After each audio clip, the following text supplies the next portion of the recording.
Before people called themselves citizens, before kings signed laws and priests kept ledgers, a strange experiment began between two rivers. In a wind-bleached plain that we now call southern Iraq, scattered farming hamlets folded together into something new and dangerous, the city. By the late 4th millennium BCE, one of those settlements, Uruk, had swelled into a true urban center with monumental mud brick complexes, organized labor, and the first known systems for storing and counting surplus. Picture the scene: reed boats snagging at muddy quays, rows of low mud houses, temples rising like small mesas. At the heart of the city, priests and managers kept lists, tokens pressed into clay, then symbols scratched with a stylus. Those early accounting marks are the seedlings of writing itself. By around 3300–3100 BCE, the proto-cuneiform signs of southern Mesopotamia were already recording grain, labor, and trade, practical matters that made the city hold together. But cities did not spring from genius or conquest alone. Long before Uruk's walls, places like Eridu had been inhabited for millennia. Eridu's layered temple mound show how ritual, water management, and communal building gradually created a social architecture capable of scaling beyond kinship ties. The city was less a single invention and more a network of experiments in cooperation, bureaucracy, and belief. This is the hidden history. The first cities were not overnight empires, but slow, fragile systems built on irrigation, record-keeping, and an uneasy bargain. People surrendered certain freedoms in exchange for the safety and abundance that only a complex, organized settlement could provide. That bargain reshaped human life forever. If you want to walk those streets with me, slow, dark, and full of clay tablets, hit like, subscribe, and ring the bell. Drop a comment. Which invention from ancient Mesopotamia do you think changed the world most? In the next section, we'll trace the waterworks and daily rhythms that made these first cities possible. Before there were kings' names carved on stone or tablets filled with laws, the story that made cities possible began with water. Mesopotamia, the plain between the Tigris and the Euphrates, was not an obvious place to build a civilization. It was a hot, seasonally flooded landscape with little rainfall of its own. What it did have, however, was a rhythm. Two powerful rivers that carried silt and life from distant rains and mountains, and a flat, open plain that could be reshaped by human hands. Where those rhythms met human ingenuity, the first seeds of urban life took root. Look at a modern map, and southern Mesopotamia sits roughly where Iraq's lowlands meet the Persian Gulf. To the north, the rivers tumble down from the highlands of Anatolia and the Zagros. To the south, they spread into marshes and tidal flats. The annual floods deposited a rich layer of silt that turned otherwise poor soils into farmland. But the system was fragile. Rainfall in the region is uneven. The rivers could flood destructively, and over time, irrigation without careful drainage raised salt levels in the soil. In other words, enormous potential, but only if people learned to manage water.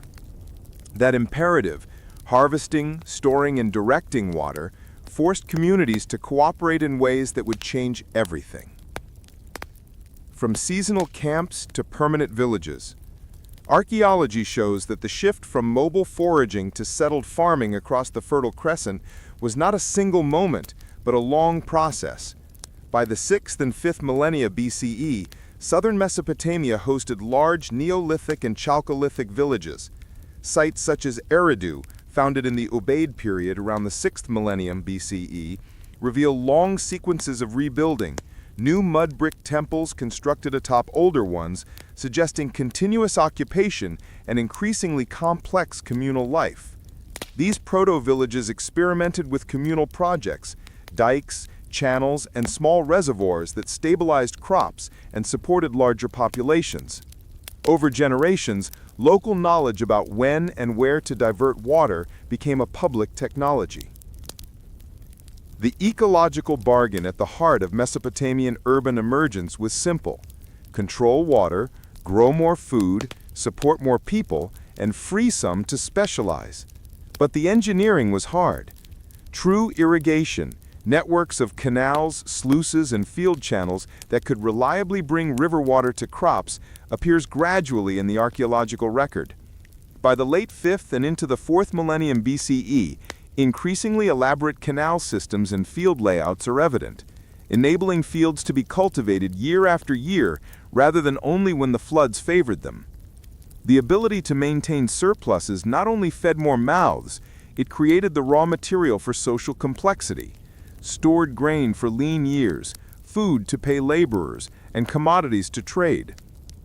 Two names dominate accounts of the earliest urbanization: Eridu and Uruk. Eridu's long stratigraphy, layers upon layers of occupation, has been interpreted by many archaeologists as evidence for an escalating communal complexity centered on ritual and temple activities. It remains one of the best examples of how religious institutions and water management intertwined in village-to-city trajectories. Uruk, by contrast, is often called the first true city. Between roughly 4000 and 3100 BCE, the Uruk period, Uruk expanded dramatically. Monumental mud brick temples, specialized crafts, and evidence of large-scale organization. Estimates for Uruk's population at its peak vary, but the scale of its public works and the density of administrative artifacts make it a compelling candidate for the world's earliest urban center. These places were not isolated marvels, but hubs in a growing regional pattern, the urban revolution that reshaped southern Mesopotamia in the 4th millennium BCE. When archaeologists walk through Uruk's Ayana district, they find the outlines of functional zoning, areas dominated by large public temple complexes, adjacent neighborhoods where mud brick houses cluster, and specialized quarters for craft production. Pottery workshops, kilns, metalworking debris, and evidence for textile production suggest that many inhabitants did not farm for a living. Instead, they were potters, weavers, carpenters, boatmen, and administrators, people whose daily work depended on a stored and redistributed surplus. Temple complexes seem to have been central economic hubs, not only places of ritual, but nodes for the collection and redistribution of grain, labor, and goods. In short, a city was a mosaic of interdependent roles. Counting the world, accounting, tokens, and the birth of records. A striking archaeological pattern in late 4th millennium contexts is administrative debris, clay tokens, bullae, hollow clay envelopes, sealings, and finally tablets. These were not made for posterity, they were practical tools for an expanding economy. The token system, small clay shapes used to represent quantities of commodities, gradually gave way to impressions and then to signs impressed or incised on flat clay tablets. By around 3300 to 3100 BCE, proto-cuneiform signs appear, largely used for economic records, distributions of grain, lists of laborers, rations, and receipts. The earliest writing is therefore an accounting system, a technology designed to make complex multi-person operations audible and repeatable. In a world where irrigation schedules, labor drafts, and storage mattered, writing made long-distance coordination and institutional memory possible. The rivers themselves were highways. Reed boats and barges carried grain, timber, pottery, and textiles up and down the Tigris and Euphrates and out to the Persian Gulf. Overland, trade routes extended into the Zagros, Anatolia, and the Levant. Uruk-era artifacts appear far from southern Mesopotamia. Beveled rim bowls and other specialist wares are found across a wide swath of the Near East, proof that early cities were nodes in a regional web of exchange, influence, and sometimes migration. The city was therefore not merely a local aggregation of people, it was the hub of a network that connected diverse landscapes and resources. For much of the long transition into urban life, power did not look like a single ruler issuing commands across a territory. Archaeological evidence from early temples, seal impressions, and administrative lists points to a layered authority: managers, priests, and officials who coordinated labor and managed resources. Temples often acted as economic centers, mobilizing labor for public works and distributing rations. That institutional complexity created new social roles: scribes, overseers, and craftsmen, roles recorded on tokens and tablets. Over time, competing social mechanisms, including religious leadership, elite households, and military necessity, would consolidate into kingship. But the earliest urban institutions were primarily bureaucratic and religious organizations rooted in resource management. The very practices that supported cities, sustained irrigation and intense agriculture, could generate long-term problems. Without careful drainage, salts carried by irrigation water accumulate in the root zone, lowering yields. Archaeologists and paleobotanists find evidence for salinization and changing crop choices across the 3rd millennium BCE. Moreover, the river courses themselves shifted over centuries, and climatic variability could make harvests precarious. Urban centers survived by adapting, shifting cropping patterns, relocating cultivation zones, and diversifying trade. But environmental fragility remained a constant tension beneath the visible grandeur of temples and walls. The first cities, then, were experiments on a delicate edge. If we step back, the critical differences between a large village and a city in early Mesopotamia are threefold. First, scale. Cities concentrated tens of thousands of people in interdependent roles. Second, record-keeping. Administrative technologies, tokens, seals, and writing created durable memory and accountability. Third, institutions. Temples, managerial offices, and complex ritual economies coordinated labor and resources at unprecedented scales. Together, these things created a new social imagination. Living together was no longer only family and kin.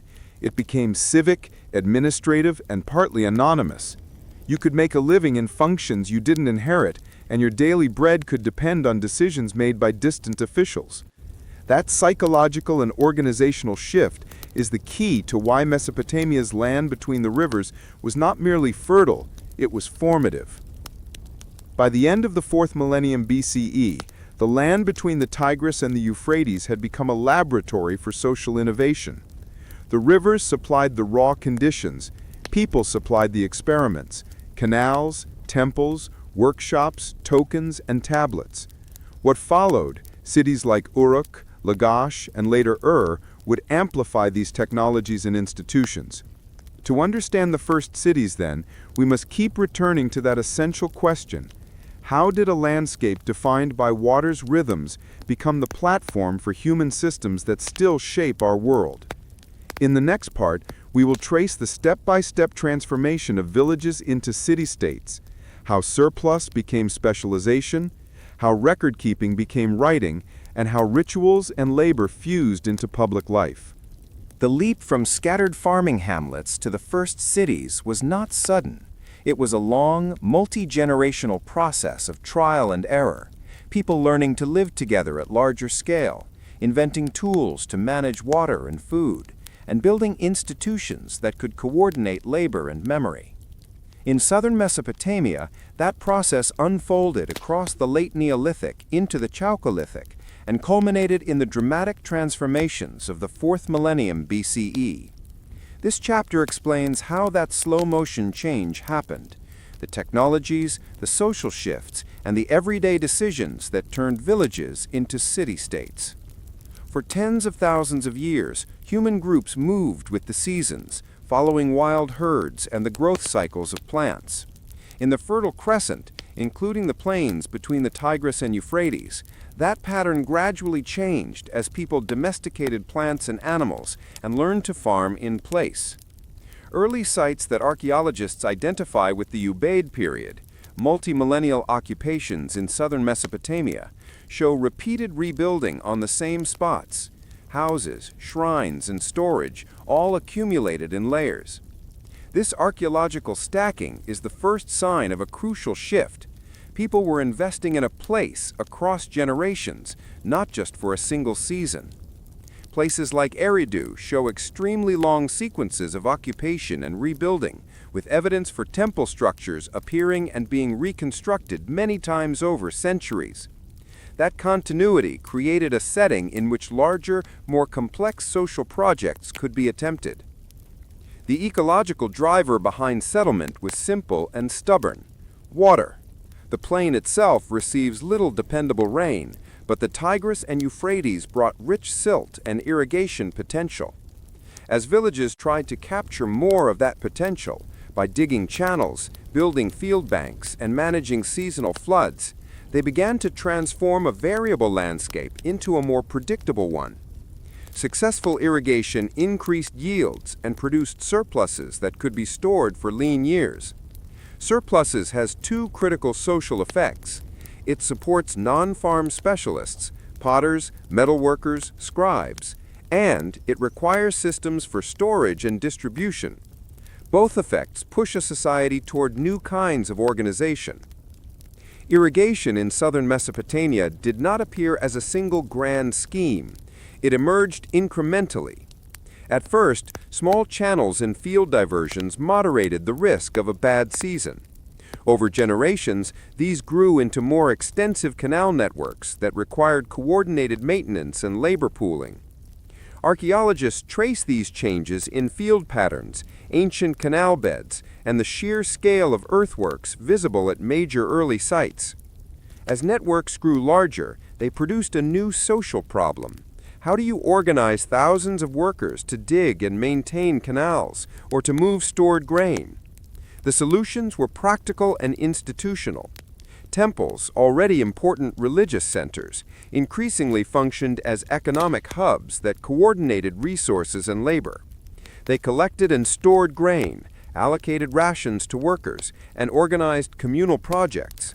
In that sense, the first public works in Mesopotamia had a dual character: material, dikes, canals, storage, and administrative, lists, overseers, distributions. These systems knitted villages into larger units and were a necessary precondition for urban scale. When fields reliably produced surpluses, some people could stop farming and do other essential tasks. Pottery workshops multiplied. Metalworking, weaving, carpentry, and boat building became distinct professions. Archaeological layers from late Ubaid into the Uruk period show neighborhood-scale concentrations of particular crafts: kilns, slag from metalworking, loom weights, and spindle whorls. Evidence that entire quarters of a settlement could be oriented toward non-agrarian production. This specialization had cascading effects. Craftspeople required consistent material supplies: clay, copper, wool, and places to sell or trade their goods. That increased long-distance exchange and made certain settlements into nodes for redistribution. Markets, bazaars, and sheltered craft quarters follow naturally from this economy of specialization. More importantly, specialization changed social relationships. People's incomes and status were increasingly defined by their role in production, rather than by kinship alone.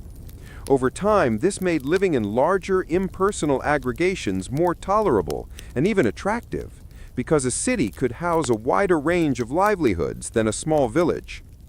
When more people and more products have to be coordinated, memory becomes a strategic asset. Clay tokens, small shaped pieces used to represent quantities of commodities, appear in the archaeological record long before writing. This simple counting object was sometimes stored inside hollow clay envelopes, boule, that could be sealed. Impressions on the outside indicated the contents. This token system was a technology for trust. It made transfers of goods auditable and helped prevent disputes. By the late 4th millennium BCE, the token system evolved into impressions and then into marks on flat tablets, the earliest form of proto-writing, proto-cuneiform. Importantly, the earliest tablets are overwhelmingly administrative: lists of rations, inventories of livestock, accounting of labor. Writing began not as literature or law, but as a practical tool to manage complexity. That shift from mnemonic objects to fixed, portable records allowed institutions to preserve decisions beyond the lifespan of any single official, and to coordinate work across both space and time. The result was a durable administrative memory, the backbone of any large-scale society. As economic roles multiplied and record-keeping matured, social differentiation deepened. Certain households accumulated wealth in the form of grain, cattle, or craft stock. Certain individuals controlled temple administrations or managed canal projects. Temples were central to this differentiation because they combined ritual authority with material power. They owned land, directed labor, stored surplus, and redistributed goods. In many early settlements, the archaeological signature of elites appears in the form of larger houses, richer grave goods, or proximity to temple complexes. Yet early leadership was not necessarily monarchical. In the transitional centuries leading to complex city-states, authority seems to have been plural. Priests, temple managers, and leading households shared administrative roles. The title and powers of a single hereditary king develop more clearly later. For now, social hierarchy looks like a web of offices, economic, religious, and managerial, that could coordinate large public tasks without yet being personified in a single sovereign. As some places grew in size and complexity, a regional hierarchy emerged. Most settlements remained small villages tied to local agriculture, while a few centers accumulated specialized production, administrative offices, and ritual complexes. These hubs, Uruk among them, attracted migrants, traders, and specialists. Archaeologists identify such centers by their scale, larger tail mounds, the density and variety of artifacts, and the presence of monumental architecture. Uruk is a defining example. During the Uruk period, roughly the 4th millennium BCE, its core areas show monumental temple compounds, extensive administrative debris, and evidence of large populations. Estimates for Uruk at its height range widely, with conservative figures in the tens of thousands. Uruk was not a lone metropolis. It was part of a regional pattern in which certain settlements became centers of production and administration, drawing resources and people from a surrounding countryside. That spatial organization, a handful of urban hubs surrounded by many smaller settlements, is the basic template of the city-state. Growing centers needed resources they could not produce locally: timber from uplands, metal ores from distant hills, precious stones and luxury items from far-off lands. Long-distance trade networks expanded in tandem with urbanization. Goods moved by river and overland. The rivers themselves were natural highways. The circulation of standardized objects, for example the so-called beveled rim bowls associated with Uruk horizons, across wide areas indicates the spread of cultural models as well as goods. These exchanges were not purely economic. They transmitted ideas, technologies, and administrative practices that helped to standardize urban life across regions. The same irrigation and intensive cultivation that produced surpluses also created vulnerabilities. Salt buildup in the soil, salinization, from repeated irrigation, changing river courses, and the long-term maintenance costs of canals all introduced stress into early agrarian systems. Over decades and centuries, some areas experienced declining yields. Settlements had to adapt by shifting crops, changing field locations, or intensifying regional trade. These environmental feedbacks did not stop urban growth, but they shaped its rhythms, sometimes contributing to decline and migration. That fragility, cities thriving on a delicate, managed ecology, was a persistent feature of early Mesopotamian life. What transforms a complex settlement into a city-state? Scale and institutional concentration. When a center controls significant economic resources, manages irrigation across a broad hinterland, sustains specialized craftspeople, and maintains durable records, it begins to act as a political entity. Over time, the administrative apparatus that managed agriculture and public works was sometimes pressed into service for new ends, mobilizing labor for defense, extracting tributes from conquered neighbors, or sponsoring monumental displays of power. In some cases, the temple economy gave way to more centralized rulership. The figure of the king and the apparatus of royal court and army become clearer later in the 3rd millennium BCE. But the essential seeds of political life were planted earlier. Ritual authority paired with economic coordination and record-keeping that made decisions enforceable and transferable. These ingredients are what converted clustered hamlets into autonomous city-states able to project influence over their surroundings. It's easy to get lost in institutions and technologies and forget the texture of daily life. For most people, the transition meant new rhythms, scheduled work on canals or temple projects, regular rations from communal stores, craft tasks in neighborhoods, and market days when goods and news moved through the city. Families still cared for kin and worked plots when possible, but many people's livelihoods depended on wage rations, the luck of trade, or the patronage of temple managers. New occupations offered opportunities for social mobility, but also tied daily survival to the policies and competence of distant administrators. The city promised safety and new goods, but it also introduced new dependencies. When we think of cities today, complex, anonymous, functionally specialized, many of their core traits are visible in the first Mesopotamian centers. The combination of engineered water control, surplus agriculture, craft specialization, administrative record-keeping, and institutions that could coordinate labor created a replicable template for urban life. That template did not spring fully formed. It emerged from decades and centuries of experimentation and adaptation.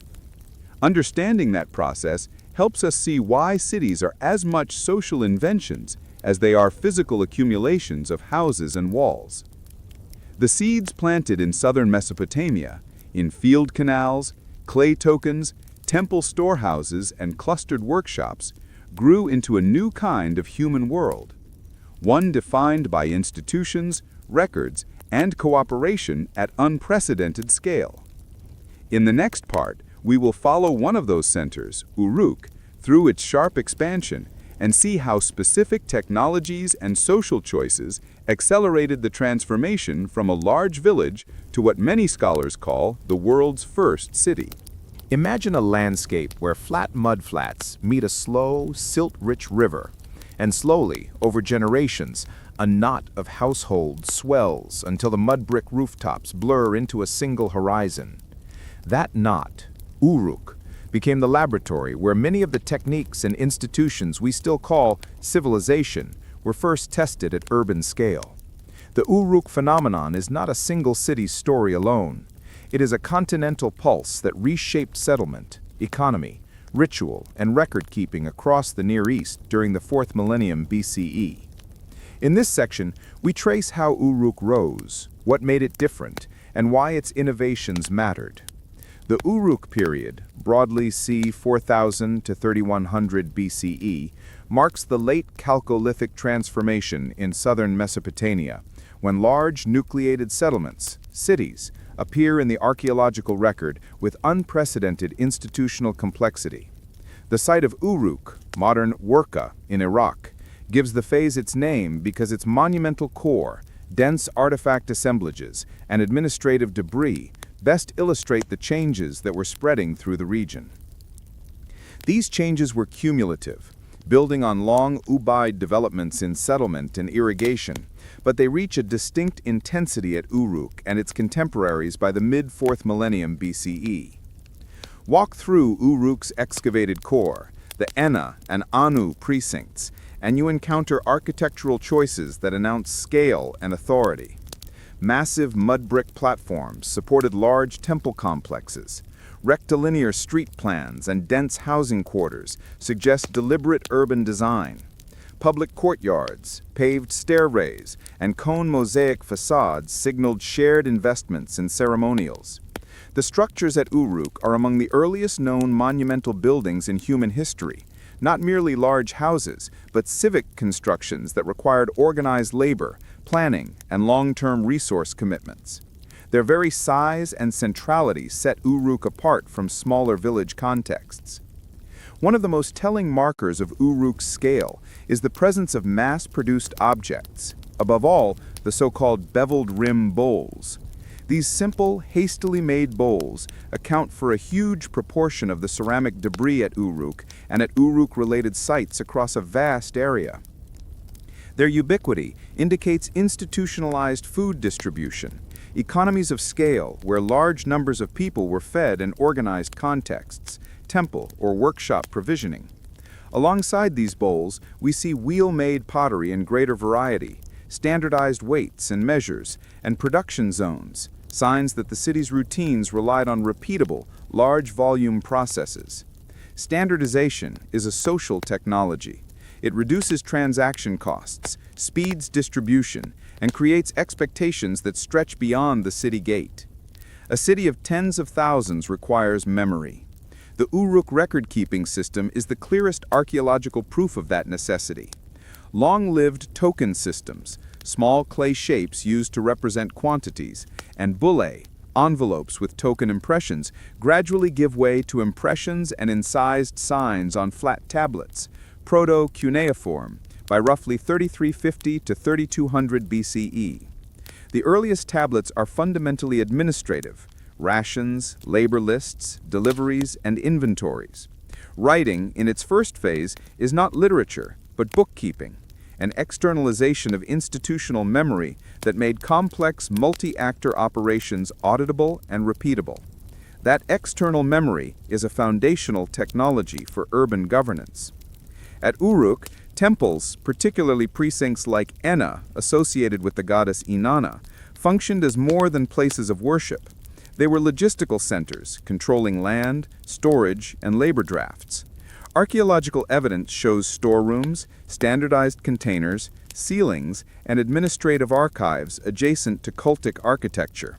Temples marshaled resources for public works, canal maintenance, building projects, and issued rations to specialized laborers. This temple-centered economy highlights that early urban institutions often combined ritual authority with very practical managerial roles, blurring what we would now separate into the sacred and the bureaucratic. Uruk's neighborhoods demonstrate functional zoning. Quarters dense with kilns point to pottery districts. Clusters of loom weights and spindle whorls mark textile production. Concentrations of lithic or metalworking debris show craft specialization. The city's social geography allowed people to pursue occupations beyond subsistence farming. Potters, carpenters, smiths, boatmen, and scribes, and to exchange their output through institutional channels. Labor organization was not simply ad hoc. The archaeological traces of regular rations, seal-impressed containers, and administrative lists show a recurrent, managed economy where people could be paid in kind and where the city coordinated labor at scale. Uruk was also an expanding cultural and economic template. Across the Near East, from northern Mesopotamia into the Levant, and even into parts of Iran and the Caucasus, archaeologists identify an Uruk horizon based on a consistent kit of material culture: beveled rim bowls, cylinder seals, standardized weights, and administrative forms. In some places, this appears as colonial enclaves, in others, as local adoption of Uruk technologies. These outposts and influences imply active long-distance exchange of goods, artisans, administrative methods, and possibly people, and indicate that Uruk's innovations did not remain local, but circulated widely, reshaping other societies in the process. Estimating ancient populations is imprecise, but the scale of Uruk by the late 4th millennium BCE was extraordinary for its day. Scholars have variably estimated tens of thousands of residents in the greater Uruk agglomeration. Some classic figures, derived from excavator models and surface area, have suggested populations of several tens of thousands, and even figures approaching 50,000 to 80,000 when the urban area and its peripheries are considered. These numbers, whatever their exact value, point to a density and urban complexity that were unmatched in the region until much later. The human consequence was a city where anonymity, specialization, and institutional dependence became everyday facts.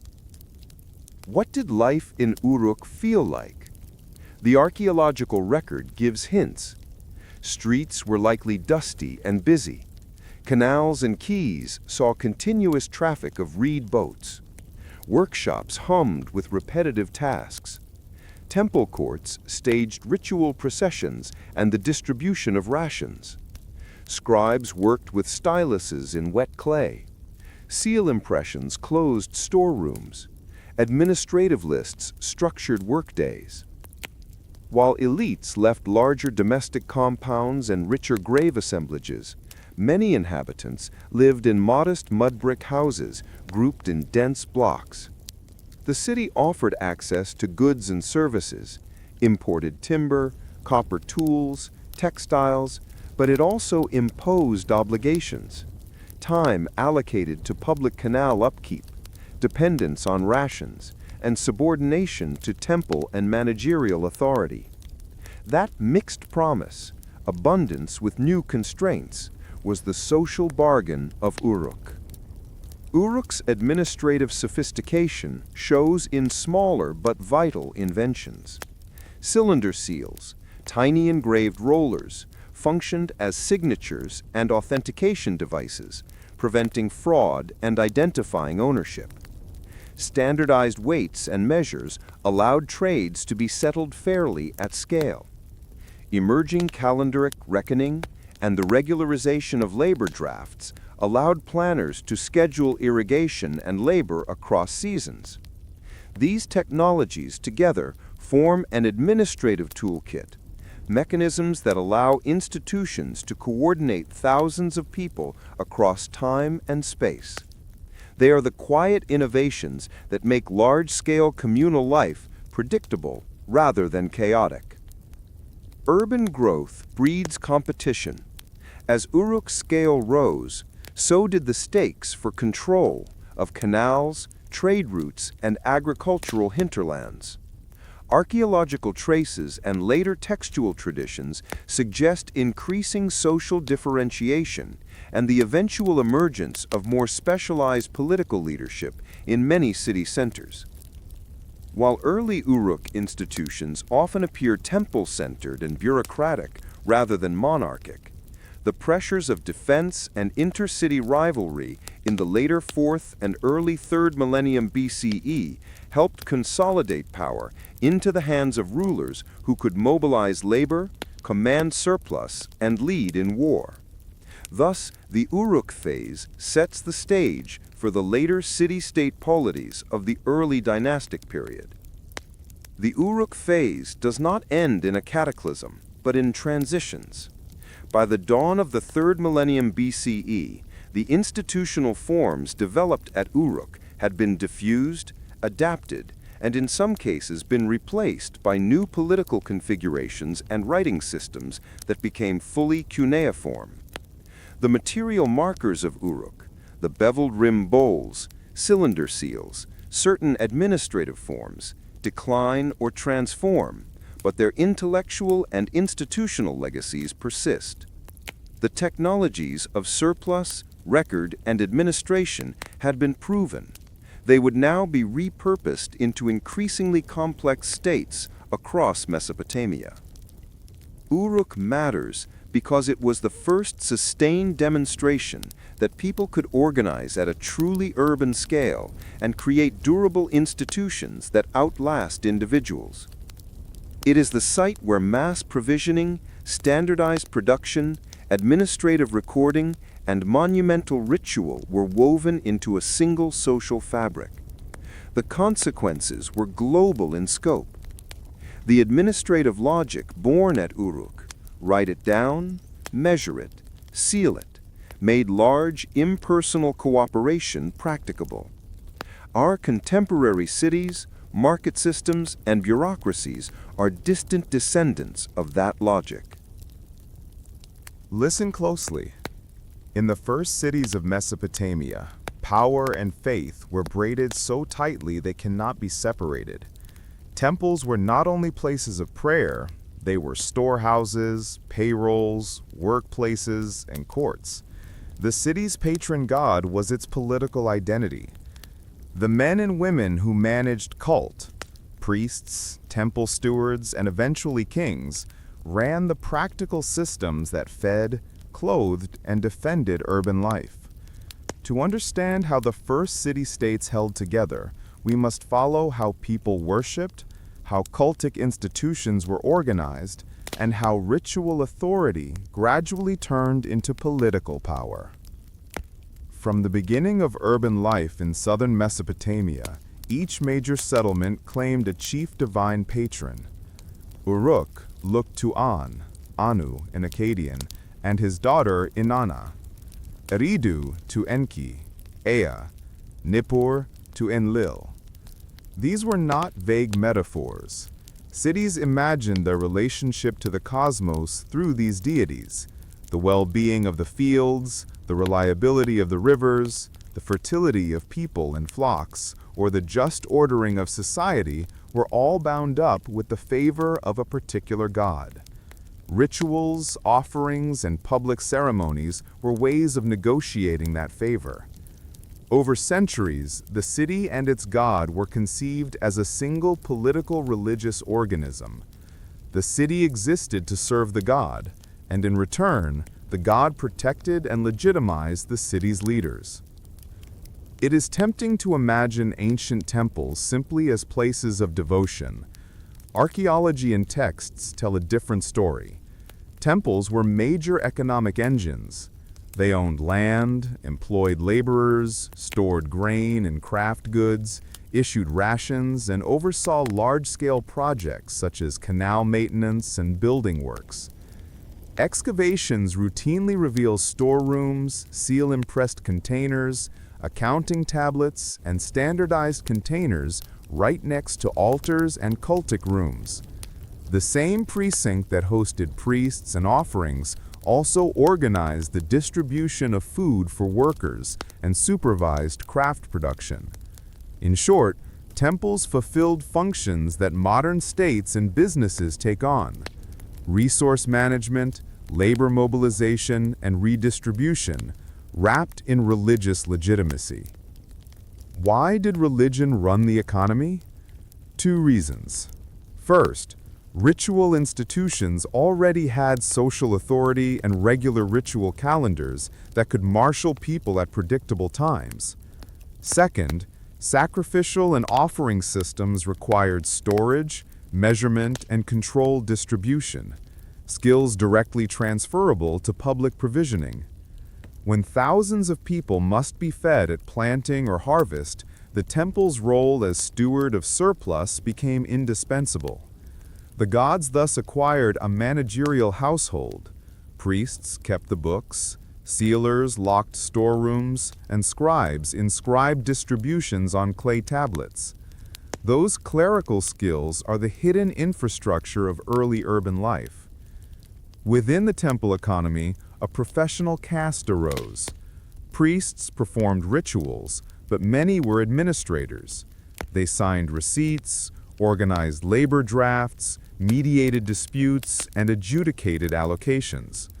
The growth of accounting, tokens, boule, and then proto-cuneiform tablets meant that authority depended on record-keeping. Scribes became essential, literate, trained, and powerful because they controlled the documentary memory of the institution. Seal carvers and seal rollers authenticated transactions. Storehouse managers and overseers ensured that grain moved where the city needed it. These were not merely religious roles.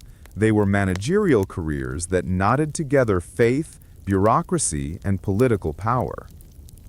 Power in early Mesopotamia was not only exercised in storerooms and lists, it was staged. Public festivals, processions, temple rituals, and offerings were visible performances where social hierarchies were displayed and reaffirmed. The temple courtyard, with its altars and public spaces, was a stage, both sacred and civic.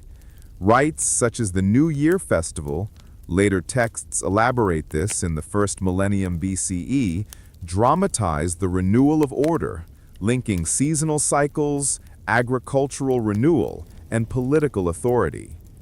Ritual drama, the maintenance of cult images, and the care of sacred places created a shared civic life and reinforced the claim that those who administered the temple had both religious and practical authority to govern.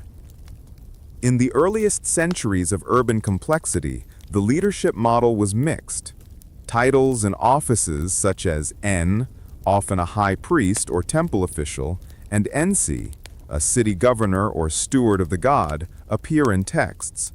Later, the title Lugal, big man, becomes the standard royal title. Archaeological and textual evidence suggests that power often began as temple-centered. Elites who managed the temple economy commanded resources and labor. Over time, especially under pressures of intercity competition and the need to coordinate defense, political authority centralized.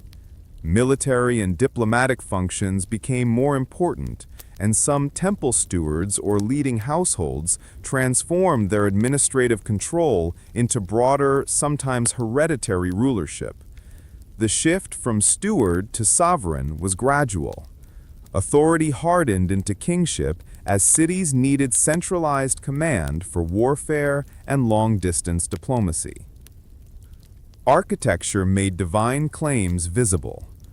The step towers we call ziggurats were massive platforms that lifted a temple high above the floodplain. Their sheer scale made the god's house an unmistakable landmark and turned the city itself into a statement of religious and political order. The White Temple on the Anu ziggurat in Uruk, built in the late 4th millennium BCE, would have dominated the plain, visible across the walls and fields, signaling both piety and the organizational capacity needed to build such monuments. Ziggurats embodied the city's investment in ritual centers and reminded inhabitants and visitors alike that cosmic order, social order, and political hierarchy were one and the same. Religious institutions also structured interpersonal obligations. Offerings and votive deposits bound households into networks of obligation. Families gave to the temple, priests performed rites in return, and the temple redistributed resources in crises or to fund communal works. At the same time, debts and obligations could be formalized in the same record-keeping systems. Rations, work allocations, and loans were all recorded on clay. That meant the temple could mediate disputes and enforce obligations. Ritual served social cohesion, yes, but it also legitimized mechanisms of control. Who got land, who received grain, who was conscripted for canals. The moral language of piety and duty thus became a language for ordering resources and people. Gods and cults were not gender neutral. Many city cults centered on goddesses, Inanna or Ishtar being the most famous, who embodied love, war, political ambition, and city patronage. Priestesses and temple women sometimes played important roles in cult and administration. Royal ideology later co-opted goddess symbolism, kings acting as husband to the goddess in ritual marriages to legitimize rule. But women's roles in temple economies show that religious authority could be a route to influence for people of both sexes. The complex interplay of gender, cult, and power is visible in myths and in administrative records, where temple personnel lists include both male and female officials. Temples were not politically neutral. As surplus and administration concentrated, conflicts could erupt over control of resources. Elite households, competing priesthoods, and emerging palace institutions vied for influence. In some cases, the palace, once an institution distinct from the temple, became the principal repository of power, especially where rulers consolidated military and fiscal control. But this was not uniform. In many cities, temple institutions remained central for centuries, even as palaces rose elsewhere. The point is that control over surplus, who directed it, who stored it, and who authorized its distribution, was the real prize of politics. Religious rhetoric often clothed the struggle, but the underlying contest was fiscal and administrative. Temples preserved memory, inscriptions, king lists, god lists, and administrative archives, so they also shaped the city's story. Myths linking a city to a god, for example founding myths of Eridu with Enki, were not only devotional texts, they encoded political claims about precedence, ownership of land, or ritual primacy. Later rulers would use those temple archives and mythic frameworks to legitimize territorial claims and dynastic succession. The temple archive thus became both administrative instrument and ideological toolkit. To step back, religion in Mesopotamia was not merely private piety, it was the language and the institutional form through which the first cities coordinated massive social effort. Priests and temples ran canals and granaries. Scribes kept the records that made large-scale cooperation possible. Rituals performed social reconciliation and reaffirmed authority. When the city's god was honored, the city prospered, or so people believed, and those beliefs were inseparable from the practical work of urban life. Understanding this fusion of power and faith reshapes how we think about origins of statehood. The first rulers did not seize power out of thin air. They grew out of an economic and ritual matrix that required authority to be exercised in the name of divine stewardship. The gods provided legitimacy, the temples provided logistics. Together they made possible the unprecedented scale and the stresses of early urban civilization. Cities do not float on air. They ride flows of water, grain, labor, and most of all, stuff. The first Mesopotamian cities were hubs in an expanding web of exchange. Trade moved things they could not produce locally: timber from distant mountains, copper and tin for metalworking, lapis lazuli from the highlands of Afghanistan, and with those goods came technologies, ideas, and institutional habits that accelerated urban life. In this part, we follow the boats, caravans, and hands that braided Mesopotamia into a connected world and trace the technical steps from the potter's wheel to standardized weights and seals that made large-scale exchange reliable. Mesopotamia's rivers were its first highways. The Tigris and Euphrates carried reed boats and barges that linked inland settlements with the Persian Gulf, which provided maritime access to regions beyond the lowlands. Overland, the Zagros and Taurus ranges supplied resources, timber, metals, the plain could not. Desert tracks and seasonal routes connected city markets with Anatolia, the Levant, and the Iranian plateau. Because different landscapes specialized in particular goods, an interdependence emerged. Southern Mesopotamian cities needed metals and timber. Upland regions needed grain, textiles, and manufactured items. That complementarity is a basic economic fact behind the growth of long-distance trade from the late 5th into the 3rd millennium BCE. Some items had outsized cultural and technological value. Lapis lazuli, a deep blue stone from Badakhshan in what is now northeastern Afghanistan, appears in Mesopotamian burials and temples by the mid-4th millennium BCE. Its presence demonstrates extraordinarily long-distance exchange routes connecting Mesopotamia to Central Asia. Timber from the Zagros or Anatolian highlands was vital for construction and shipbuilding. Mesopotamia's lowlands lacked extensive forests, so large beams were imported. For metallurgy, copper could be found relatively closer, Iranian or Anatolian sources, but tin, essential for making bronze, was far rarer and required even wider trade connections. These commodity flows shaped not only what Mesopotamian workshops could make, but also who rose to organize and control those flows. When you picture trade in early Mesopotamia, Imagine slow-moving reed and wooden boats laden with sacks of grain, pottery, and timber. Archaeology and iconography show boats on the Euphrates and Tigris as early and indispensable transport. Rivers reduced transport costs enormously. A heavy load that would be difficult to move by land could be carried relatively cheaply by water. That advantage made cities on navigable waterways natural hubs. They specialized in redistribution and could project goods downriver toward the Gulf or upriver toward upland traders. The river economy also fostered related crafts, boat building, rope making, and dockside services, which in turn increased urban employment diversity. During the Uruk period, c. 4000 to 3100 BCE, a recognizable kit of material culture spreads across a vast area: beveled rim bowls, cylinder seals, standardized weights, and administrative styles. Archaeologists call this the Uruk horizon. In some places, the package appears as direct colonization, outposts or trading enclaves, in others as local adoption of Uruk practices. The significance is twofold. First, it signals coordinated production and distribution systems capable of supporting mass provisioning. Second, it shows that administrative technologies that began in southern Mesopotamia, accounting, sealing, measurements, were part of what was exchanged, not just luxury raw materials.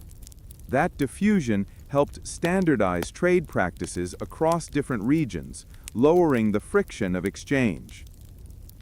Trade depends on trust. In the ancient Near East, one crucial innovation to manage trust was standardization. Standard weights and units of volume allowed traders to settle exchanges fairly and to scale operations. The appearance of standardized measures and of repeating object types, like the beveled rim bowl, indicates institutionalized provisioning, for example, feeding temple laborers from a central store. Standardization reduced uncertainty and permitted the development of credit relationships. When a temple or merchant could guarantee a standard measure, others would accept goods or services on that basis. Administrative tools, seals, and seal impressions further improved trust by authenticating shipments and transactions. Cylinder seals, small engraved rollers used to mark clay with a unique impression, were an elegant, low-tech security system. A sealed storeroom or clay envelope bore a unique impression that identified the responsible official or institution. Breaking a seal signified that the contents had been accessed. Seals functioned as signatures and property markers. They turned bulky material custody into a legible, transferable claim. In an era when parties often could not accompany goods over long distances, seals allowed trust to travel with the package. Their spread across regions also provided cultural markers of administrative practice. Before writing as we think of it, Mesopotamians used tokens, shaped bits of clay representing quantities and categories of goods, often stored inside hollow clay envelopes called boule. Over time, the information encoded by tokens moved onto the outside of clay, impressions, and then signs on flat tablets. By the late 4th millennium BCE, proto-cuneiform script records rations, deliveries, and labor assignments. These records made complex trade possible because they created durable, portable memory. Merchants, temples, and administrators could keep receipts, tally inventories, and schedule shipments, essential functions for both local markets and long-distance exchange. The documentation of transactions is a technical precondition for scaling trade beyond face-to-face barter. The wheel's adoption for vehicles, which appears archaeologically and iconographically in the later 4th millennium BCE, transformed land transport. While the wheel existed earlier for pottery, full-size wheeled vehicles and wagons become visible in the Uruk period through pictorial representations and wheel models. Wagons allowed larger payloads to move overland more effectively than by human portage alone, especially along prepared tracks between city hubs and resource areas. Yet wheels on dusty, soft plains are not a silver bullet. Rivers and coastal shipping remained more efficient for heavy loads. Still, wheeled transport mattered for connecting inland sources, mines and forests, and for overland trade when waterways could not reach. Metal artifacts in Mesopotamia show skilled metallurgy by the late 4th and early 3rd millennium BCE. Copper was widely used. Bronze, an alloy of copper and tin, appears more prominently later as tin sources and trade networks matured. Because local metal ores were unevenly distributed, Mesopotamian workshops relied on imported raw materials. The need for tin, in particular, created extended supply chains. Archaeologists and textual evidence indicate complex routes for raw materials that could stretch from Anatolia and the Iranian plateau to regions far beyond. Controlling access to metals and the routes that supplied them became an economic and political advantage, elevating merchant groups and institutional actors who could negotiate or monopolize those flows. Trade was not only an institutional activity of temples and palaces, private merchants and specialized merchant households played critical roles. Excavated tablets and later textual archives document merchant families, credit arrangements, and trade expeditions. Caravans crossing uplands connected cities to mines and forests, and merchants organized credit, insurance, in primitive forms, and partnerships. Merchants could be agents of cultural transmission. They brought not only goods, but techniques, iconography, and administrative practices. Where merchant enclaves established themselves, in ports, along trade routes, or as part of Uruk-related outposts, they often served as the vectors of both commodities and institutional models. Evidence shows Mesopotamian contact with the Persian Gulf from early times. Gulf ports and near-coastal communities enabled exchange with coastal Iran and beyond. By the 3rd and 2nd millennia BCE, maritime trade expanded dramatically, bringing shell, pearls, and luxury items into urban markets. The Gulf functioned as a maritime corridor to the Indian Ocean in later periods, but even in early urban phases, its estuaries and tidal environments allowed extended exchange networks that nurtured city economies. Coastal and riverine mobility made ports indispensable nodes in the supply chain for imports like timber and exotic stones. Trade carried recipes and know-how as surely as it moved raw materials. Metallurgical techniques, pottery styles, weaving patterns, and administrative routines, weights, sealing methods, accounting practices, often diffused along trade routes. The Uruk horizon itself is an example. A suite of technical and administrative practices appeared in distant communities alongside Uruk goods. This cultural transfer meant that trade not only enriched elites with exotic luxuries, it also leveled up local production capabilities, creating pockets of industrial specialization across a broad geography. Over generations, this cumulative diffusion made the Near East more interconnected in both material and institutional terms. Where trade routes and valuable resources existed, competition followed. Control over timber corridors, metal sources, and key river junctions could be a cause of rivalry between cities. States and temple institutions invested in security, garrisoning passes, fortifying cities, and using diplomatic marriages or tribute to secure access. At the same time, powerful merchant networks could mitigate conflict by providing incentives for stable exchange. Predictable trade benefits gave rulers reasons to protect rather than disrupt routes. The politics of exchange thus shaped the map of power as much as irrigation or military capacity did. Trade did more than import rare goods. It created the economic foundations for specialization, it supplied raw materials for crucial technologies, metalworking, shipbuilding, and it transmitted administrative practices that made complex economies legible and governable. Cities that embedded themselves in reliable networks could support more artisans, more monumental projects, and larger bureaucracies. The connected city was therefore more than a concentration of people. It was a node in a system of flows that allowed scale, innovation, and institutions to flourish.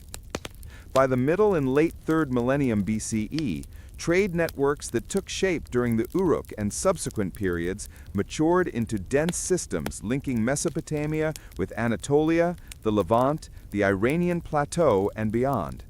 Lapis from Badakhshan, copper from Iranian sources, tin via multi-stage routes. Each material required relationships, contracts, and coordination that resembled early forms of corporate and state logistics. Those systems laid groundwork for later empires and for the international economies of the Bronze Age. The technical and institutional solutions developed to manage exchange in the first cities, weights, seals, accounting tablets, merchant partnerships, would evolve, but they remained legible heirs to the trade and technology connections born in Mesopotamia's first urban revolution. When a city reaches the size of Uruk or Lagash, gossip and memory are no longer enough to keep a society running. People need rules, records, and reliable officials. In southern Mesopotamia, the answer was a practical, slow-building invention, bureaucracy, a set of permanent offices, written records, seals, and rules that made large-scale coordination possible. Alongside that administrative revolution came the first sustained experiments in law, royal proclamations, temple ordinances, and finally, codified legal collections that show how early states tried to make justice legible and enforceable. This part tells that story, how counting turned into writing, how record keepers grew into administrators, how temple management became tax and payroll, and how the first law codes formalized agreements and punishments. The arc runs from proto-records in the late 4th millennium BCE to the clearer legal formulations of the early 2nd millennium BCE. And in between, we see rulers learning to govern whole populations by paper, clay, and seal. Large irrigation systems, temple granaries, craft districts, and long-distance trade produce volumes of transactions. Who worked the canal this season? How many measures of grain are in storage? Who borrowed seed and must repay it at harvest? These practical questions required reliable memory beyond an elder's word. The technology that solved this problem was mundane but revolutionary.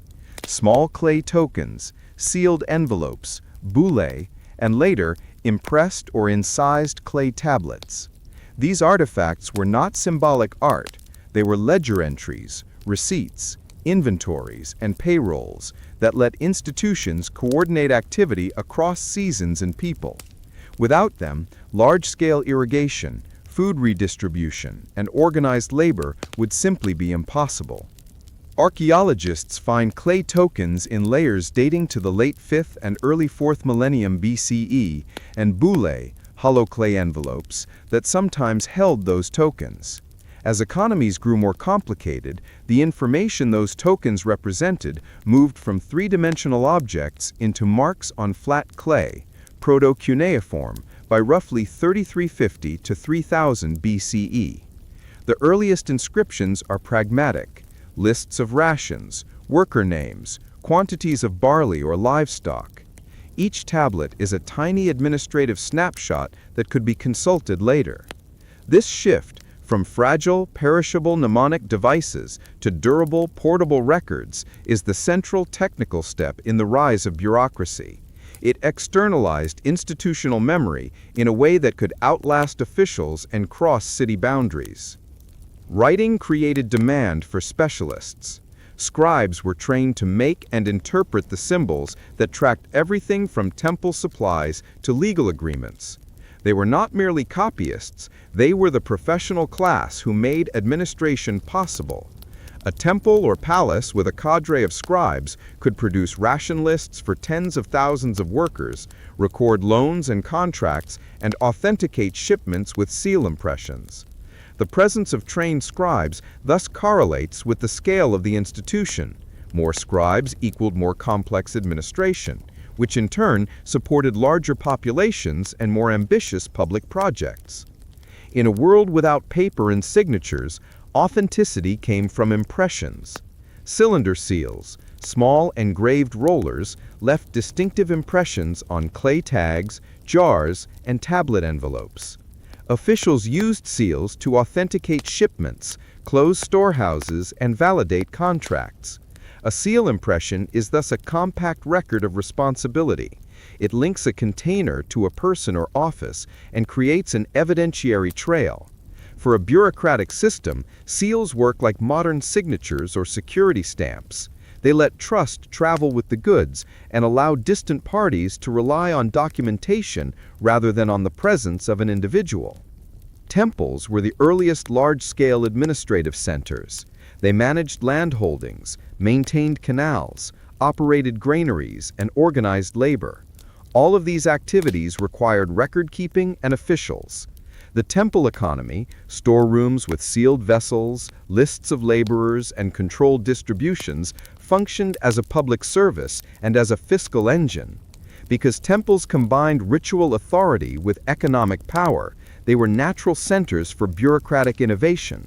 Religious legitimacy smoothed the social acceptance of managerial power, while the practical need to account for offerings and food pushed priests to develop precise administrative systems. Bureaucracy needs organization. In early Mesopotamia, we see emerging hierarchies: overseers, storehouse managers, sealers, scribes, high priests, and city stewards. Titles such as Ensi, and later Lugal signal different functional roles: religious leader, city governor, or war leader, and often correlated with administrative responsibilities. Over time, these offices became more permanent and professionalized. A steward's son might inherit the position. A temple would keep lists of officials, and the palace would maintain archives. These durable offices are what distinguish a bureaucratic state from a loose federation of households. Once a community develops reliable record-keeping and offices that can enforce decisions, law becomes practicable. Early Mesopotamia contains examples of ad hoc justice, local elders, temple judges, but it also shows rulers issuing reforms and later formal legal codes. The famous reforms of Uruk of Lagash, 24th century BCE, are an early, though fragmentary, example of a ruler enacting measures to regulate temple officials and address corruption, showing an interplay between administrative oversight and legal redress. A few centuries later, more systematic law codes appear. The Code of Ur-Nammu, 2100 to 2050 BCE, is the earliest surviving law collection we possess, with casuistic laws addressing theft, bodily injury, and family matters. These codes depended on a bureaucracy to register complaints, execute penalties, and record outcomes. Law, in short, required the administrative capacity bureaucracy provided. Early Mesopotamian law codes are not modern constitutional texts.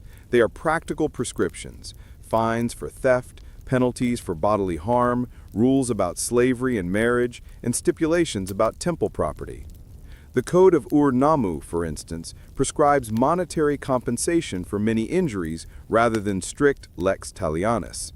It also reflects a social structure split broadly between free persons and slaves. These legal provisions reveal priorities: protecting property, securing labor for temples and estates, and stabilizing social relations that a complex economy relied upon. Procedural regularity, written penalties, and recorded cases helped make justice predictable and enforceable. Laws only matter if someone enforces them. Enforcement in early Mesopotamia combined ritual legitimation, invoking gods in Allah's prologue, local magistrates, temple officials, and where necessary, force. Temples and palaces maintained armed men or could call upon militias. They also had administrative means to seize property, enforce fines, or apply labor penalties. Enforcement mechanisms married the moral authority of religion with the coercive capacities of emerging states. Oaths sworn before God, sealed contracts, and the record of official proceedings all provided a framework for resolving disputes without perpetual vendetta. For ordinary people, bureaucracy could feel both enabling and constraining. It enabled stable provisioning, rations in lean months, recorded land rights, and dispute adjudication. On the other hand, it created obligations, taxes, labor drafts, and binding contracts recorded by officials. A farmer might accept temple-managed irrigation because the temple guaranteed water and grain in bad years, but that same farmer might also find his access to land defined by written records and seals he could not control. Bureaucracy thus redistributed risk and opportunity. It made life in a city sustainable, but it also embedded citizens in hierarchies and paperwork. Once the tools of bureaucracy existed, writing, seals, standard measures, archives, they could be scaled. Empires and larger polities adopted and extended these tools. The third dynasty of Ur, circa 2112 to 2004 BCE, administered massive estates, tracking thousands of animals and tens of thousands of bundles of reeds in tablet archives. Standardized accounting and record-keeping made it possible to govern provinces at distance. Officials kept reports, governors received sealed orders, and tribute could be calculated and moved across regions. Bureaucracy transformed the problem of ruling from personal command to institutional management. Bureaucracies are not infallible. Records showed disputes over falsified accounts, misapplied rations, and abuses of office. Rulers sometimes responded with reforms, whether the historical Uruk-agina's anti-corruption measures in Lagash or later proclaims aimed at protecting commoners from official exploitation. These reforms acknowledge a constant tension. The same apparatus that organizes society can be captured for private gain. Managing that tension was part of the long administrative learning curve in Mesopotamia. Bureaucracy is the quiet technology behind states. It lets institutions remember, delegate, and enforce at scales far beyond individual memory. In southern Mesopotamia, the inventions of tokens, tablets, seals, and scribal schools created the administrative capacity that made cities durable. Canals could be maintained, grain stored and distributed, disputes adjudicated, and armies provisioned. Law codes then provided a common vocabulary for resolving conflicts and assigning penalties. The combination of record-keeping and legal framework is the fundamental package that turned dense settlements into organized polities, and it is the ancestor of our modern administrative state. The first cities were bright experiments, concentrated labor, stored surpluses, monumental rituals, and administrative records. But where wealth gathers, pressure follows. Pressure from rivals, from restless neighbors, from ecological limits, and from the brittle logics of centralized power. In this part, we follow the twin shadows that chased Mesopotamia's early city-states: human violence, the wars, raids, and rivalries that tested institutions, and environmental stress, the creeping consequences of irrigation, drought, and shifting rivers that sometimes hollowed out the very resource base of urban life. Together, they produced cycles of contest, adaptation, and collapse that shaped the political map of the ancient Near East. War in early Mesopotamia was not an aberration. It was a routine mechanism for settling claims over land, water, trade routes, and prestige. The archaeological and textual record makes clear that city-states competed continuously. The famed Stele of the Vultures, a sculpted monument erected by Anantum of Lagash, commemorates a protracted boundary conflict with Umma in the 26th century BCE. The reliefs show chariots or chariot-like units, soldiers in formation, and vultures carrying off the dead, a vivid early portrait of organized interstate violence. The conflict over fertile borderlands, particularly irrigation-rich tracts, was not a one-off, but a recurring theme in Sumerian history. At the same time, ritual and religion routinely framed warfare. Victories were presented as divine favor, and temples or patron gods were invoked to justify conquest or punitive expeditions.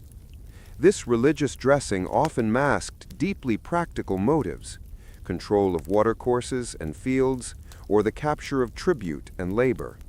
Political legitimacy thus became a mixture of ritual sanction and material control. Unlike temperate zones where rainfall is reasonably dependable, southern Mesopotamia depended on careful irrigation. That made control of canals and river junctions strategically vital. A city that could command upstream sluices or ensure reliable maintenance of a canal had direct control over crop yields in its hinterland. Consequently, disputes over the routing, maintenance, and rights to water were frequent and could escalate into intercity skirmishes or full-scale wars. The logic was straightforward. Control the water, control the food. Control the food, control the people. Administrative lists, land grants, and boundary inscriptions from the early dynastic period document these tensions repeatedly. Early Mesopotamian cities often organized labor and resources through temples. Temples marshaled manpower for canals, fed workers from stored grain, and kept records. But such centralization carried institutional risks. The temple's managerial role could be effective in mobilizing labor for communal projects, but it also created concentrated targets. If an adversary could seize storerooms, capture priests, or disrupt canal maintenance, the city's subsistence could be imperiled quickly. Similarly, as palace authorities and emerging kings consolidated power, they faced the same fragility. Rulers could direct war efforts and collect tribute, but that command depended on the continuous receipt of surplus. When supply lines broke because of drought, raid, or systemic failure, political authority could erode fast. The shadow of power is therefore twofold. Centralized systems produced capacity and vulnerability in the same breath. Conflict in Mesopotamia happened at multiple scales. Local disputes over field boundaries or canal rights could smolder for generations, producing boundary stones, oath curses, and commemorative steles, like Lagash Umma. On a larger scale, ambitious rulers assembled coalitions and conducted campaigns of conquest. The Akkadian Empire, founded by Sargon of Akkad in the 24th century BCE, represents an early example of supracity control. It projected military power across Sumer and into neighboring regions under rulers such as Naram Sin. Yet even imperial projects folded back into the local dynamics that had shaped city-states: supply, control of agricultural hinterlands, and the ability to secure trade and labor. When those underlying conditions wobbled, imperial cohesion frayed. Human pressures on irrigation landscapes have long-term consequences. Archaeologists and environmental scientists have documented that intensive irrigation without adequate drainage can concentrate salts in the root zone, a process called salinization, which reduces yields over decades. In parts of southern Mesopotamia, there is evidence that salinization and changing soil chemistry reduced agricultural productivity during the 3rd millennium BCE, forcing shifts in cropping, land abandonment, or increased reliance on imports. Models and field studies suggest that sustained irrigation regimes, without following or drainage measures, can degrade soil significantly, an insidious, slow-moving stressor that makes cities more vulnerable to bad years and to political shocks. Eridic events also left an imprint. A widely discussed case is the approximately 4.2 kiloyear BP event, a pronounced aridification episode centered around c. 2200 BCE. Many scholars link this episode to the partial or total collapse of the Akkadian imperial order in the late 3rd millennium BCE. Field evidence, abandoned settlements, dust deposits, and paleoclimatic proxies suggests a significant regional drought and destabilizing shifts in rainfall and river regimes around this time. Contemporary textual lamentations and later traditions describe famine, migration, and social breakdown, aligning with the archaeological picture of settlement abandonment in parts of northern Mesopotamia. This climatic shock appears to have compounded social stresses, refugee movements, resource competition, and weakened central authority that ultimately contributed to the empire's disintegration. While debates continue about the timing, geographic reach, and uniformity of the event, the 4.2 Ka signal remains one of the clearest examples where environmental shock and political collapse intersect. Environmental stress does not act alone. When northern farmers abandoned drought-struck lands, people moved. Migration can be adaptive for communities, but for established polities, the arrival of large refugee streams can overwhelm provisioning systems, trigger competition for arable land, and create openings for raiders or mountain groups to exploit instability. In Akkad's aftermath, groups from the Zagros, often called Gutians in Mesopotamian sources, penetrated the weakened heartland, and contemporaneous records hint at increased incursions by Amorite groups in later centuries. Such movements were sometimes described by scribes as foreign invasions, but modern scholarship reads them also as demographic and opportunistic responses to broader ecological and political shifts. The key point? Mobility amplified the fragility of centralized systems when their resource buffers were already strained. City societies are networks of dependencies. If a major canal silted, if storerooms were pillaged, or if central provisioning budgets collapsed, the consequences cascaded. Fewer rations meant less labor for maintenance, which meant more infrastructural decline, which then reduced harvests still further. The archaeological signatures of such cascades include sudden abandonment layers, reductions in craft production, and breakages in long-distance exchange. These are not immediate processes. They often play out over decades. But once thresholds are crossed, when a city cannot feed its people or pay its retainers, political collapse can accelerate rapidly. Akkad's rise and fall is an instructive example. Sargon and his successors built an empire that required steady tribute and access to diverse resources. When evidence points to widespread aridity and agricultural contraction around the early 22nd century BCE, the imperial system unraveled. Provincial centers fell silent. Records show rapid political turnover, and literary laments portray chaos. The Gutian interlude that followed is portrayed in later sources as a dark age for Mesopotamia, though the reality was likely more complex, with pockets of continuity and later revival under new polities. Lagash's wars with Umma provide a different lesson. Persistent local conflict could be ruinous even without empire-scale shocks. The Steel of the Vultures celebrates victory, but the extended rivalry over borderlands meant repeated mobilization, pasture and field disruptions, and economic strain.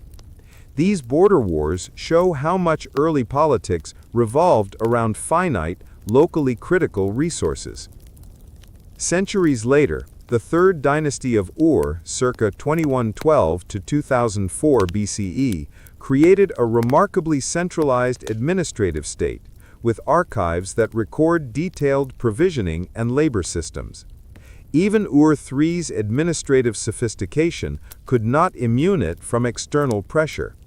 Elamite incursions and the erosion of control over distant provinces culminated in the dynasty's fall around 2004 BCE. The pattern repeats. Institutional capacity can delay collapse, but not always prevent it when multiple stresses converge. Collapse is not simply political disappearance. It reshapes social landscapes. Archaeological and textual evidence suggests that famines and disruptions intensified social stratification in some cases, while in others, rulers attempted to reforms to curtail elite abuses and restore provisioning. The reforms attributed in later sources and fragmentary inscriptions to figures like Uruk of Lagash illustrate how rulers sometimes sought to rebalance temple or palace excess and protect commoners from predatory elites, attempts to restore legitimacy and social order under distress. Such measures had mixed success and often came too late to avert larger systemic failures. Collapse was seldom total or final. Following periods of contraction, new configurations emerged: smaller polities, different settlement patterns, or reorganized irrigation systems. In some regions, communities shifted cultivation techniques, diversified crops, or relocated to less saline soils. In others, new political actors rose. Amorites and later Old Babylonian and Assyrian polities rebuilt networks of control on different institutional bases. The Mesopotamian story is one of punctuated change, cycles of centralization and fragmentation, adaptation and reconfiguration, rather than a single linear decline. Archaeological sequences show resettlement and reinvention across centuries. If there is a lesson that emerges clearly, it is this: complex societies build capacities and corresponding vulnerabilities. Centralized provisioning, standardized administrative flows, and monumental infrastructure yield great benefits, but also single points of failure. Societies that layered redundancy into maintenance regimes, diversified resource bases, or decentralized certain functions were often more resilient. Conversely, systems that depended heavily on uninterrupted surplus flows or that exposed key infrastructures to single choke points were at risk when environmental or political shocks struck. The shadow of power is therefore an ecological and institutional truth. Concentrations of wealth and authority invite contest, and when the environment or human adversaries stress those concentrations, the consequences can be sudden and unforgiving. The cycles of conflict and collapse in early Mesopotamia are not marginal notes. They are integral to the history of cities. They show how city institutions were repeatedly tested and remade, how legal and administrative innovations often arose as responses to breakdown, and how ecological realities set hard constraints on political ambition. Understanding the shadow as well as the light of power gives a fuller picture. Cities were fragile achievements that required constant work, negotiation, and adaptation. The ruins and tablets we study today are not just monuments of success, they are evidence of struggle over water, grain, manpower, and meaning. The clay tablets, the gold bowls, the mud brick walls, these are not inert antiquities. They are the touchstones of a conversation that began the moment modern eyes first peered into Mesopotamia's buried cities, and that continues today in labs, archives, and conflict zones. This chapter tells two intertwined stories. First, how 19th and early 20th century explorers, epigraphers, and archaeologists pulled the Sumerian and Akkadian past out of the ground and out of obscurity. And second, how that recovered past changed our understanding of what it means to be civilized. And then, how fragile that recovery has proved in the modern era. Modern rediscovery of Mesopotamia began in the context of travel, curiosity, and imperial interest. In the early 19th century, European travelers and diplomats reported on monumental ruins, mounds, and traces of walls across the Ottoman-controlled plains. The intellectual breakthrough that made the ancient languages accessible came with the copying and eventual decipherment of monumental inscriptions, most famously the Behistun inscription. In the 1830s and 1840s, Henry Rawlinson undertook the dangerous work of copying the trilingual inscription carved high on a cliff in western Iran. The Behistun text provided the linguistic key that helped scholars unlock cuneiform writing. That breakthrough transformed inscrutable wedges in clay into readable records. As field reports and copied inscriptions circulated in European capitals, major museums and private collectors began to assemble Mesopotamian collections.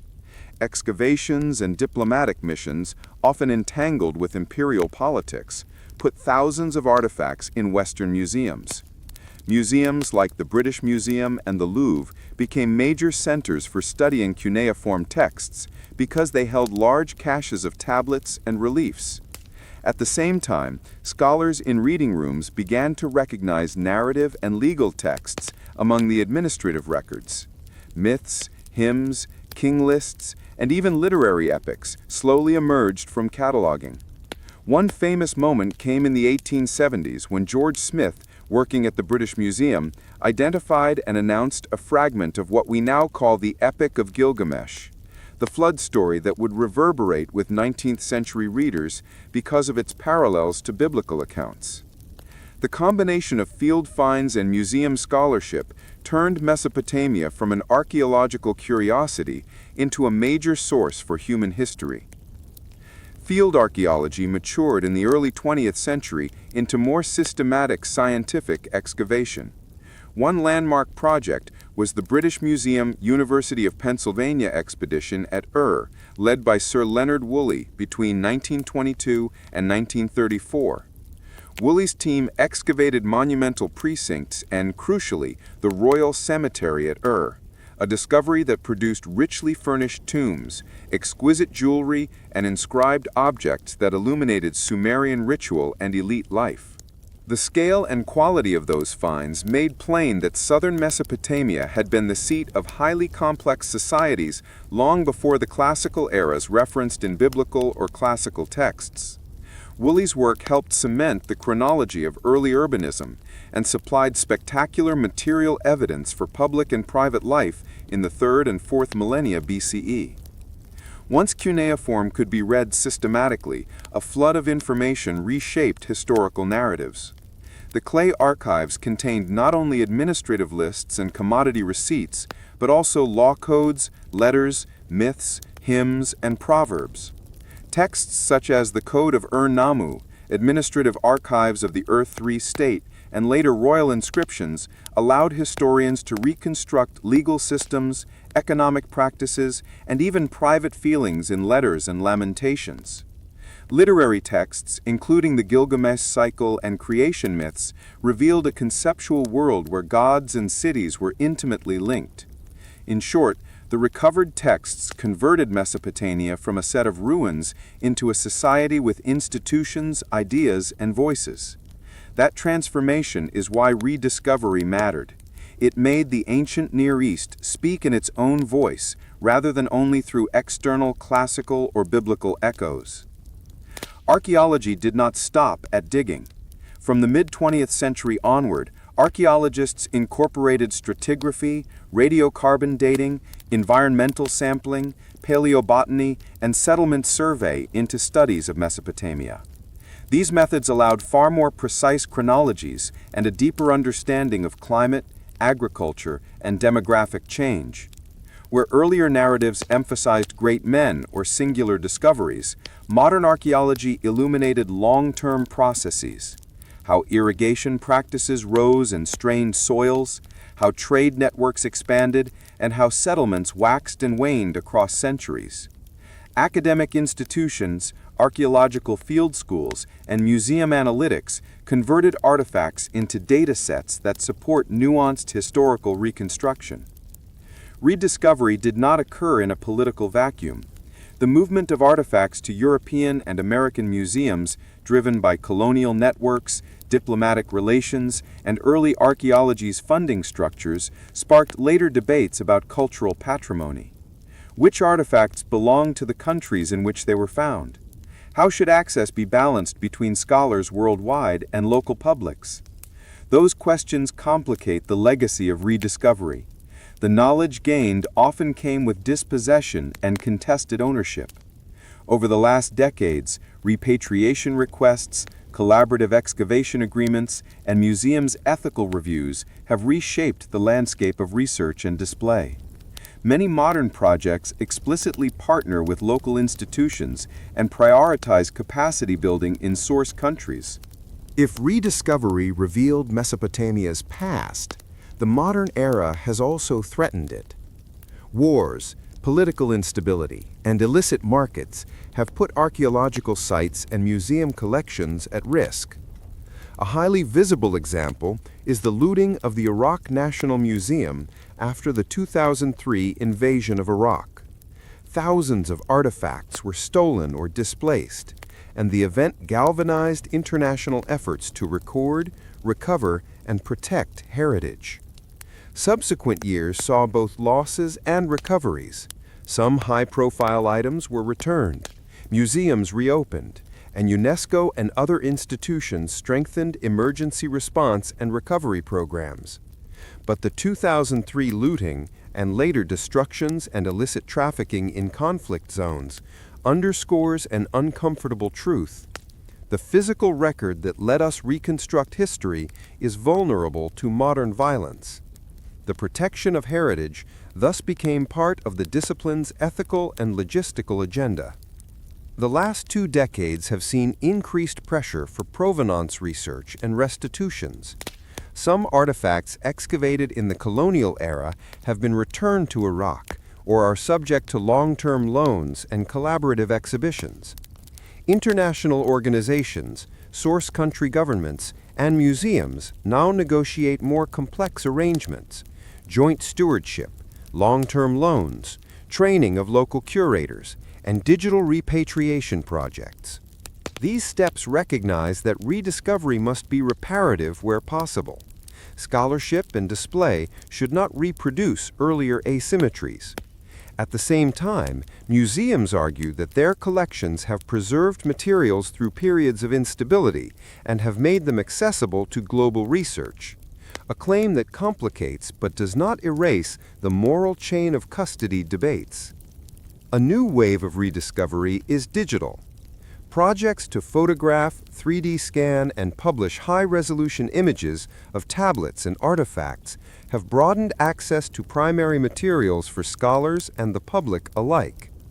Databases of cuneiform texts, now numbering hundreds of thousands of inscriptions, online corpora, and open-access publications let researchers perform large-scale textual analysis, track lexical changes, and map networks of correspondence across centuries. Digital archives also provide a form of cultural resilience.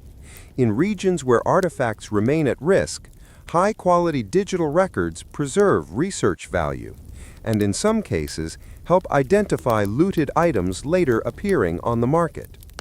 This technological turn reframes rediscovery as an ongoing, shared enterprise rather than as a one-time act of excavation.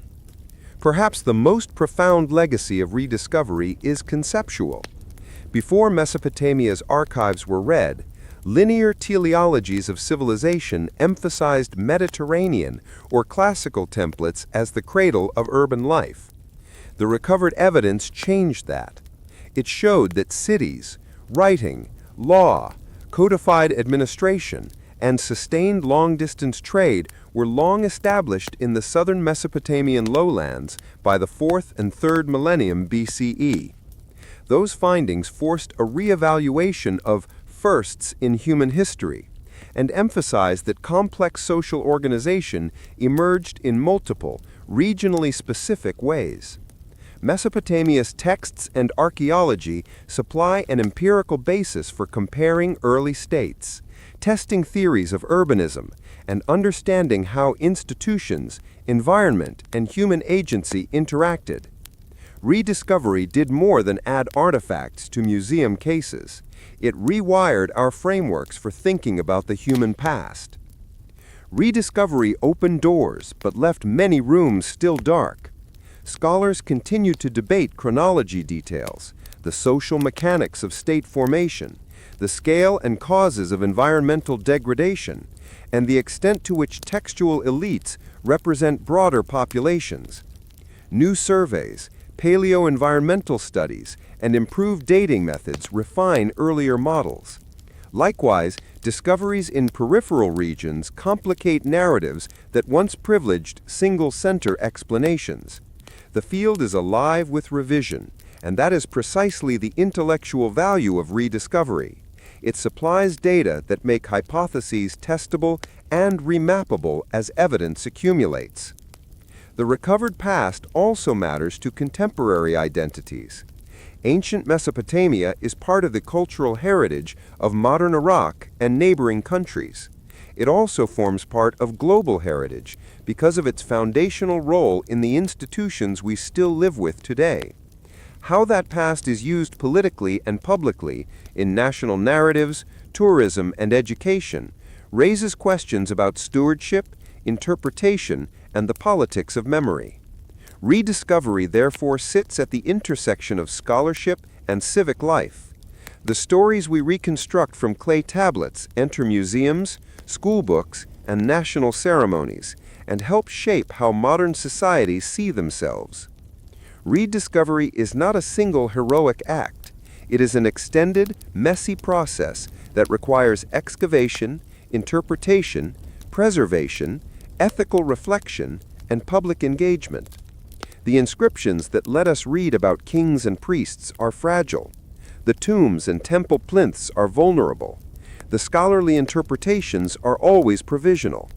That mixture of thrilling discovery and sobering responsibility is the true legacy of Mesopotamia's rediscovery. We have been given voices from a distant past, but the privilege of hearing them requires work, careful science, protective stewardship, ethical disposition toward source communities, and increasingly, global cooperation to keep the past safe and intelligible. When we step back from ruins, tablets, and steel, a clear pattern emerges. The first cities of Mesopotamia were not a single invention, but a suite of linked innovations: water control, surplus storage, specialized labor, written records, institutional ritual that together created a new kind of human place. From the long village precincts of the Ubaid and Eridu, through the explosive growth of Uruk in the 4th millennium BCE, to the palace and archive states of the 3rd millennium, the lowland plain between the Tigris and Euphrates became the testing ground for urban life as we now recognize it. Those tests produced durable tools. Writing, first visible in proto-cuneiform tablets around the late 4th millennium BCE, began as bookkeeping and became the medium for law, literature, and statecraft. Administrative systems and seals turned episodic cooperation into routinized governance. Temple economies and later palaces organized labor, redistributed surplus, and held social memory in clay archives. Trade networks carried timber, metals, and lapis lazuli across hundreds, even thousands of miles, knitting distant landscapes into interdependent economies. Law codes and royal inscriptions codify expectations and penalties, giving order a written backbone that outlived rulers and crises. But the story is double-edged. The same concentrations of organization and abundance that made cities powerful also made them fragile. Intensive irrigation produced surpluses, and in the long run, problems of salinization and soil fatigue. Political centralization created capacity for monumental works and armies, and also single points of failure when provisioning, legitimacy, or security broke down. Periodic shocks, whether the localized wars over canals and fields, or broad climatic shifts, such as the arid episode near 2200 BCE, show that early urbanism was an ongoing negotiation between human ingenuity and environmental limits. Rediscovery has amplified these lessons. 19th and 20th century decipherment and excavation, think the breakthroughs at Behistun and the fieldwork at Ur, transformed mud brick mounds into human stories. Lawgivers, merchants, priests, craftsmen, and poets speaking across millennia. The fragments they left, administrative tablets, royal steels, literary cycles, allow us to trace how institutions evolve, how technologies spread, and how ordinary lives were ordered around new rhythms of work, worship, and exchange. The paradox of Mesopotamia's legacy is this: The city was at once a place of magnificent collective achievement and the origin point of many of the structures that later make modern life possible and precarious alike. Bureaucracy, law, written memory, markets, and monumental religion all have ancestors in those first urban experiments. At the same time, their histories are reminders that scale needs maintenance and that complexity brings both resilience and vulnerability. So when we say, with a small shiver, that the city never slept again, it is literal and metaphorical. Once human beings committed to living together in dense, interdependent settlements, the work of managing time, water, food, law, and memory became continuous. Cities demand attention. They generate innovation and conflict in equal measure. Mesopotamia's first cities teach us that urban life is an achievement built on instruments of coordination, and that those instruments must be tended if a city is to breathe, persist, and adapt. In the end, the lowland plains gave us the architecture of cooperation. Theirs was not merely a local triumph, but a global blueprint. Ways of organizing people that would travel, transform, and endure. The first cities slept so little because they had to keep the fragile miracle of collective life awake.